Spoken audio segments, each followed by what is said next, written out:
If I get 3 seasons, I'll be thrilled. You don't say, sorry. You say, sorry.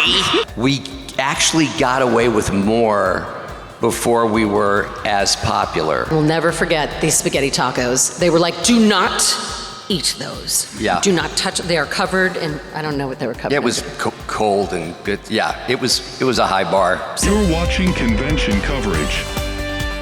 I'm Sam Marin. I was Pops, Benson, and Muscle Man on regular show.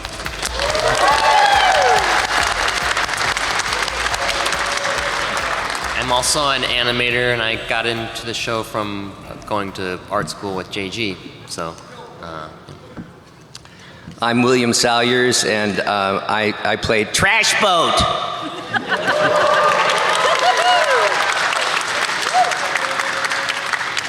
I'm Courtney Taylor. I'm the voice of Starla and Audrey and Rigby's mom and the magic box and the mystery box and every other voice they could throw at me at any given time, which is my favorite. I've always kind of thought of you that way, as a mystery box, kind of just this is true. Who knows? Yeah, you know. Exactly. That is what my partner is here, and he's also saying, yes, who knows? Anything can come out of the mystery box. Mm-hmm. What is it like being in a show that winds up drawing just such a fan base? I mean, it was crazy. I didn't really know until we started doing conventions and seeing all of the fan reactions and everything, but it's been really fun just to be able to meet people and talk to people. Yeah, same. I didn't have any real clue. My first show was an Adult Swim show called Moral Oral, and I love you. And we got 3 seasons out of that before we got canceled for being too dark. And I'm like, have you guys looked at Adult Swim? But so when I was fortunate enough to book regular show, I thought to myself, well, if I get 3 seasons, I'll be thrilled. And it lasted quite a bit longer than that. And it was an amazing experience. I mean, to work with people like this, it was just amazing. I remember the first day that I walked in. I came in on a later season, and a couple of cool things happened. One was that I walked in, and they were like, you're set up next to Mark. And I was like, Mark Hamill? And I was like, oh, cool, no problem. Hold on one second. And I was just like, out the hallway, and then I was like, hi, how's it going? Nice to meet you. And he's like reading a book. He's like, hi. I'm like, not entirely the introduction I wanted, but. And another funny thing was that I had already worked with Bill. We had done an episode, a live action show called iCarly. And we had met on the set of iCarly. We were doing a spoof on it was like a mashup of an Iron Chef and an American Idol. So it was all about spaghetti tacos, and he played this, yes, I see you. We were all judges. We were judges, and so he was the Frenchy, Judge Philippe. Yes, and I was sort of the Paula Abdul judge that was like, oh my God, everything's amazing, guys. And so we were talking, and he was like, oh, you do voice acting? Man, I really want to get into that. And so I'm like, okay, well, let me tell you how it is, because I've been doing this for a while. And we had this conversation, and I didn't actually do it like that. I was actually, I think, more helpful than that. You were very helpful. There was less of this, but and so we're chit-chatting. He's like, "Well, that's so great, Thank you so much for all the advice." And I was like, "This is so great, okay." And 3 years later, longer. Yeah. I walk in as a small guest star on this show, and I'm like, "Oh, you're Rigby. Oh, I guess the VO thing is going pretty well for you."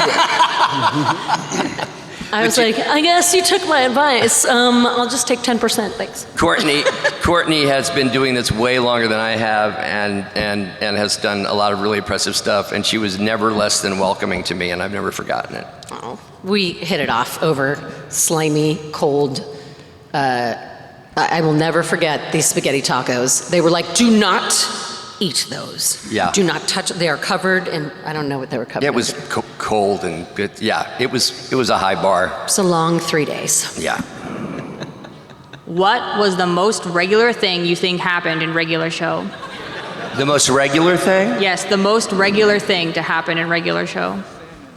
That might be you and Sam. Oh, I mean, like I said, my partner's here, but I think for me the most regular thing was the whole freak out that she had where she was like, you know, he should know what I mean even when I don't say what I mean. Because that's kind of typical with, like, my boyfriend's here and I'm like, you know, he comes home from the store and I'm like, did you get me a treat? And he's like, no, you told me not to get you a treat. I'm like, but you should know that I want a treat even if I say I don't want a treat. So that was probably my most regular thing. Fall back to the mystery box. Exactly. What was the question? Most regular thing. Thank you. The most regular thing was, well, you know, it didn't end up becoming a regular through line, but I was raising a teenage stepson at the time, and I learned how to say sorry as Rigby from him because his apologies were always markedly unapologetic, and so I learned from my stepson that you don't say sorry, you say sorry. Most regular thing, like I just think of like the routine. It would just be like Benson listing off tasks. I think is I don't know. That was the most normal, and then it would get out of hand. What was the solid? They never showed it. What was the solid? The solid that Mordecai had to do. I remember we played with that in that episode back and forth. There was one, I don't know if it's this episode, but there was one episode where the implication was that Mordecai laid an egg, and it wasn't shown, and I'm not even sure that's what happened, but that might have been involved in the Do Me a Solid episode, but maybe not. So my favorite scene in all of regular show is the scene where Benson does like the really big drum solo.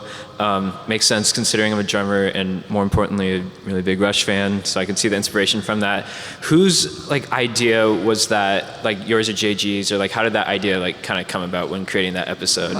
Yeah, I'm not sure who exactly thought of the idea. JG has always been a fan of those 80s bands, so I'm sure in some way it was his idea to come up with Benson being a drummer, or I'm not sure exactly who. Because there's a lot of musicians too that worked on the show, like Sean Sellis did a lot of music. So, but I know JG was a fan of like Rush, and he showed me a long time ago in school that like there's some crazy drum solo that Rush did with the drummer, and I think that was probably the inspiration for a lot of that. But that's just a guess. Yeah. So regular show is one of those cartoons that sort of pushes what is allowed to be shown on children's yeah. And I was kind of wondering, what is something like, whether it was an episode you were on or just like heard of, that you thought was like the most surprising Cartoon Network allowed to be shown on their channel? Oh, geez. I remember, one that stands out from an early episode is when we're doing the wrestling and Mordecai throws Rigby at the wall and breaks a hole in the wall. And Rigby says, dude, how in the H are we gonna fix this? But what I thought was interesting in terms of like the progress of the show was that we actually got away with more before we were as popular. We were kind of flying under the radar, and then suddenly standards and practices took a real interest in us. And so, but what that spawned from the writers that they should have seen coming, because the writers are brilliant, was like, they would be like, you can't say this. And so they'd be like, okay, we won't say that. And they would come up with something so much worse. I was always shocked at all the like balls jokes. They just Those never. are the ones that there's I'm never coming to mind ending right balls now, jokes. yeah. But then they would also be like, you'd have to show like healthy like standards and practices is so weird. Like you can make balls jokes, but then you have to show healthy snacks on the table. So like there has to be like popcorn and carrot sticks on the table. But then there's like ball dropping jokes, and you're just like, but I guess that. Yeah, that's the one I was thinking of when they're at like a Chuck E. Cheese sort of thing, and Benson's trying to get everybody to like win as many tickets or something, and they're playing that skee ball game, and he was like, and when the balls drop, and then like Mordecai and Rigby like snicker when I was like, yeah. And we have to give a special shout out because if you guys don't know Roger Craig Smith. Oh God. Roger Craig Smith was the other sort. He was like the male ancillary characters. Everybody. He was also the goat. Thomas the goat, and he is filthy, and so there would be a lot of stuff that I was like, nope, and they were just like, and I was like, that's never gonna get in, and it would get in somehow. Yeah. Thank you so much. What would you say is the main like climax, the changing point in each of your characters? Probably when Muscle Man got together with Starla would have changed. I think him got a little bit like kinder to his friends a bit and a little bit more easygoing. And then for Pops, I think it would be at the end when he like found out about his evil brother. And then for Benson, I'm not sure the exact point. I think when he started to hang out with Mordecai and Rigby more as like Wing Kingdom probably, and they were like more his friends. So going from just being a boss to also kind of like starting to like hang out with them, I would say. I think probably the high school graduation for Rigby, because I don't know that he knew that he could step up before that happened, and then I think that burgeoning sense of responsibility is what made it possible for him to be with Eileen. I think Starla just is Starla, and the world bends to her, so she didn't change. How does it feel that the show is still relevant and talked about even after many years the original show ended? Well, I think it's stunning. I mean, when you do something like regular show, when you get hired to do something like that, you have no idea if it's going to strike a nerve or hit something in the zeitgeist. You just do the best you can and ride the wave as long as you can. I had no idea. I think it was, my kid's 25 now, and I think it was like a year or so ago that he was like, oh, it's more popular than ever. And I couldn't believe it. So yeah, it's stunning. And I don't take any credit for that. It's just part of being very fortunate to be part of something like that. I couldn't hear the question quite. What was it? How does it feel to still be relevant? Oh, Not you personally. it feels good. Not you personally, but the show. Yeah. No, it feels great. It's just fun to see people's reactions all the time, either online or just like that people are still like being entertained by something that I was a part of. Yeah. Mm-hmm. Yeah.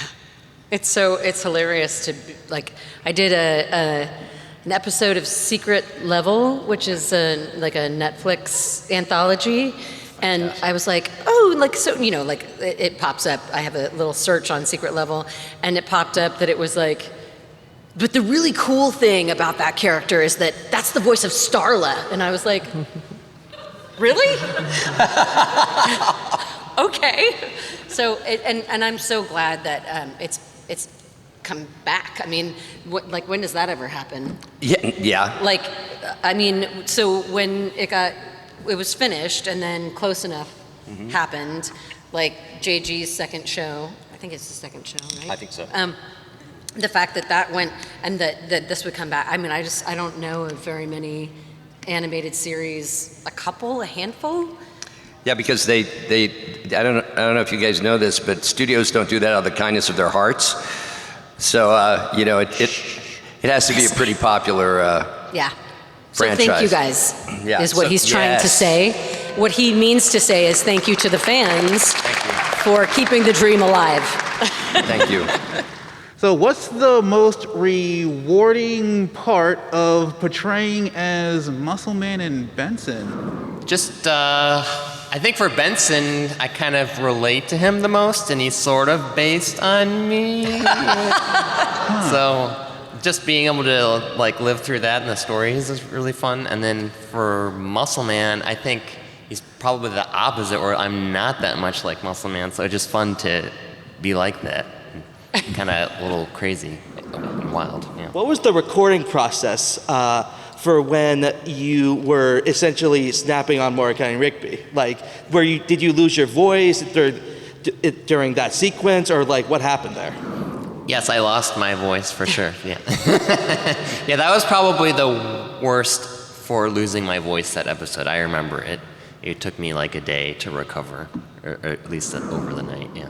Did you face any challenges during the role? As in like lines, it got complicated? I think Sam and I both were baby ducks, right?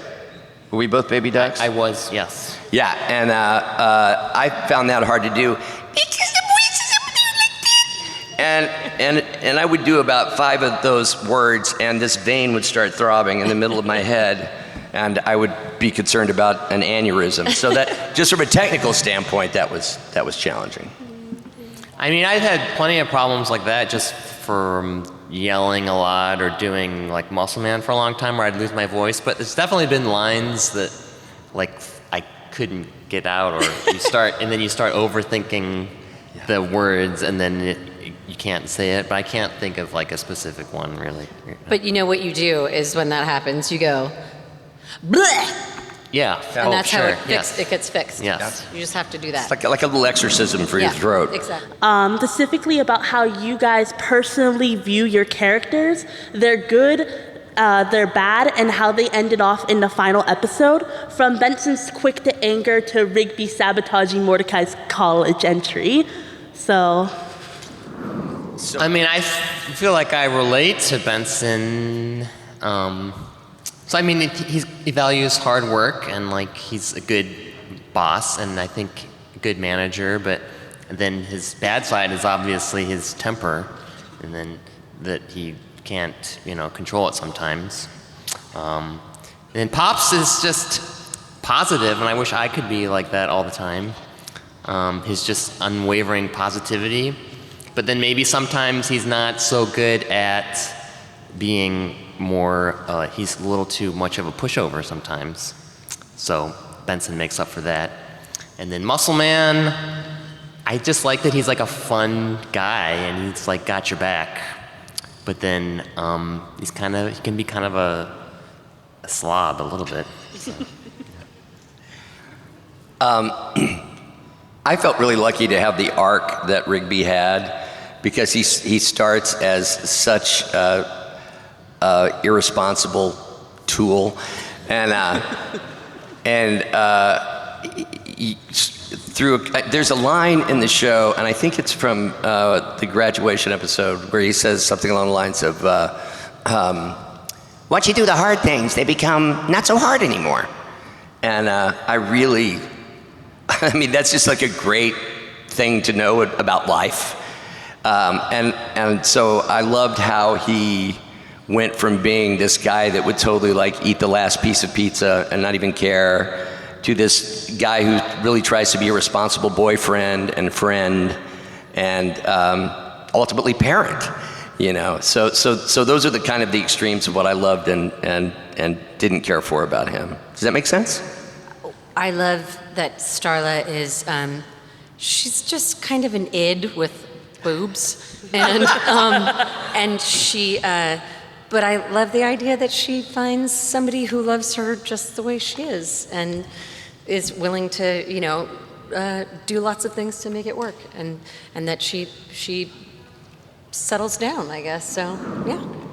What is a really cool or interesting or memorable interaction that you all had with JG Quintel? There's a funny one that he got really upset. Actually, this is a long time ago, but it was like Halloween, and this isn't a good story. I don't know. It was Halloween, and like we were going to Denny's, and he and his ex-girlfriend at the time had dressed up. This was right after The Incredibles came out, and we were in animation school. And he and his ex-girlfriend had dressed up as, like, he was Syndrome, and then he was, and then, I don't know, they were Incredibles characters, but he had a cape. And I was in the back seat, just like sort of not paying attention. No, I was driving the car. And all I hear is JG go, "Sam, stop the car." And I was like, "What?" "Sam, stop the car." And I stopped the car, and I guess his cape, like the Syndrome cape, had gotten stuck in the tire. He shut the door, and it was like in the wheel, and he was being strangled by it. And that is how Isadora Duncan He thought died. that if he said, like, "Sam, stop the car," I would have, like, sped up or something. So, yeah, I don't know. It's just like a random story. So thank you for not killing JG. Yeah, so you're welcome. You know, his vibe, I've not known JG as long or as well as Sam. What I was always struck with about JG is that I got over the years to where I could like kind of sense that he was under a little pressure, but dude never lost his cool, never acted like a jerk, never yelled at anybody, at least not while I was there. But the coolest thing I think I saw him do was we were, Cartoon Network sent us to Atlanta to do a Christmas panel for their employees there. And it was, JG was part of this, and so was Penn Ward from Adventure Time. And they were doing, they both had like overhead projectors set up, and they had acetate sheets. And as we were doing the panel, they were like doing dueling cartoons. And they would just throw, and the cartoons were having their own conversation. Going, you know, it was kind of playful and a little, you know, kind of dueling cartoons. And the fact that they could do that so quickly while half of their brains were on answering questions or whatever just blew me away. I mean, I guess that I haven't had that many like personal moments with JG, but I definitely, like, when I first met him, I was like, oh my God, we're like, he was like, oh, I live in this neighborhood, and I was like, I live in that neighborhood too. And he's so sweet and he's so nice, and like I was like, blah, blah, blah, you know, and he was like, and I was like, dude, we should totally like go out and like get some drinks or whatever. And he's like, huh.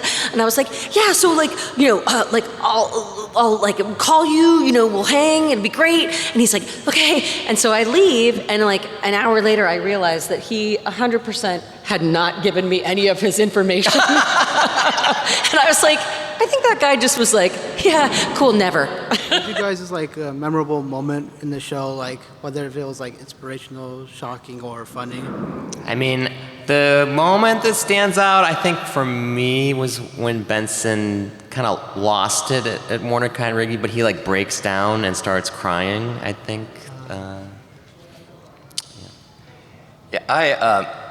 The thing that stands out strongly to me from working on the show, well, there were two. That this guy ended up rapping. I thought that was amazing. But the other thing is that I also have a meeting Mark story, which is that when I first came in to record and Mark was in the booth, I was having allergy issues, kind of similar to the way I am now, and so I had hot tea with me. And Mark and I had met, and I was congratulating myself on how cool I had been. And as Courtney indicated, Mark was always reading. He always had a book or paper or something. And so I'm standing there being all cool, and I take a sip of my tea, and it just cascades down the front of my shirt. And I look over, and Mark is still, looking at his book, and I'm like, I got away with that. And then Mark goes, I've got a mug that does that. So that stands out for me. Personally, I would give a shout out to Chris Zimmerman Salter, who was the director.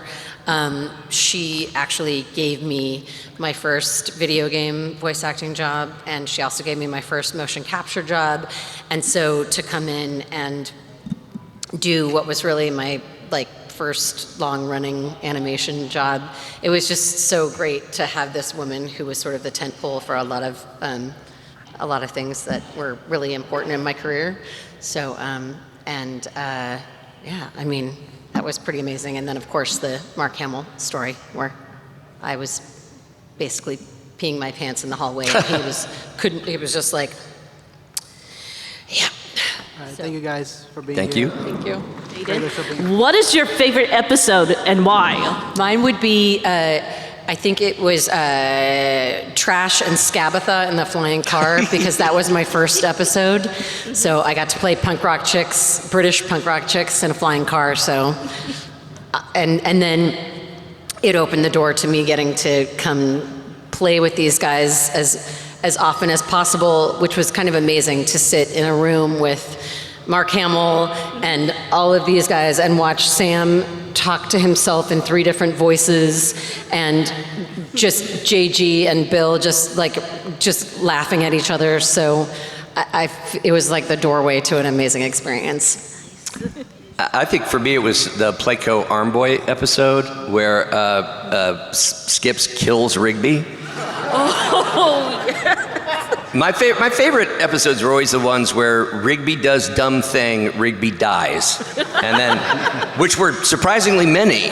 But I really like that one because of the whole thing of Skips having to arm wrestle Death then to get him back, and it was fun. I have a bunch of favorite ones. I think I like the one where Benson is trying to prove that he didn't misread an email a lot. And I don't remember the name of that episode, but I just like how it got so out of hand with him coming back from the woods all wild and everything. And it's a very in-character Benson problem, just to prove that he didn't get something wrong. Great, thank you. Thank you. What is your guys' favorite segment from Terror Tales of the Park? For me, it was when I got to play Creepy Doll, the little weird Victorian doll of Pop's that was running around going, "I'm gonna draw on your face." That was my. There was also one. I don't think I was a part of this storyline, but there was one where Muscle Man ends up at the door, and they open it, and he's skinned, completely, flayed. And I was like, well, are we really doing that? So those are my 2 favorite standouts. That reminds me of, I liked the part, I don't remember which exact episode it was. Maybe it was the same episode where Muscle Man has a shotgun, and he's just shooting it and being pulled by something, and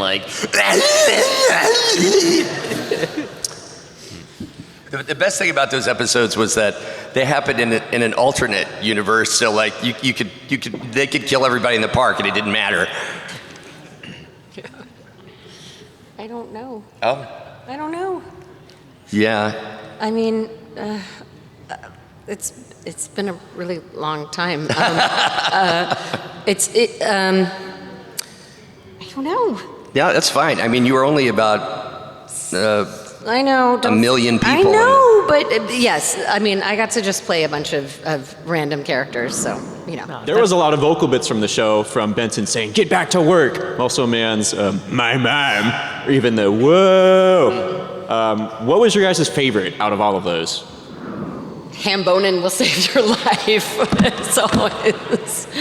Yeah, that is a surreal thing. If you could go back in time and tell young Bill, someday people will put you on airplanes to travel and scream ham boning, I would have been like, you're a weird old man, leave me alone. I mean, I kind of like the classic where Rigby would just like be overwhelmed. It's his little intellect would just be overwhelmed, and he'd go, "Stop talking!"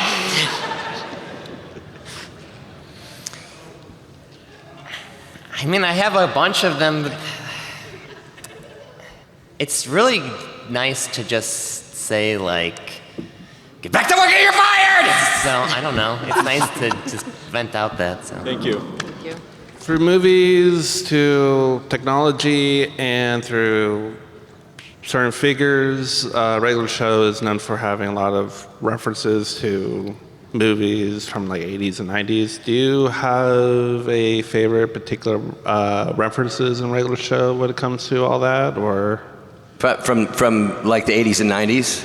Well, like any reference that regular show made from like to that time period. Correct. Yeah, like wrestling buddies, that kind of thing. Correct. I think the format wars, just in general, of just like just the technology and like VCRs and like talking, VCRs and things. It just was funny. Yeah. Gosh, it's. I lived through that time, so I guess. Maybe, I would have said the format wars too, because laser discs to me are just a thing that like I can't believe that ever happened, that just doesn't seem real. And cassette tapes. I remember cassette tapes very fondly. I think it's just a testimony to JG's brain. I remember before when I got hired, I was like, I bet this guy's gonna be so weird and like a total stoner and you come in and he's not. He's just the sweetest, most mellow dude, but he has managed to kind of catalog all of these amazing things from living through that time, and also the other people who worked on the show, I think, kicked in a lot of stuff too, and then like Toby, who doesn't get mentioned a lot. He was a producer on the show, and he has a ton of just amazing references from that time. And I can't think of any off the top of my head, but you'd come in and be like, "Oh yeah. Mm-hmm. Oh cool, yeah, cool." In the animation as well, just like little things that you would like catch that were just unmentioned. So I think it's just a testament to their amazing brains and the little Easter eggs that keep popping up if you watch it over and over. Everybody please give a big round of applause.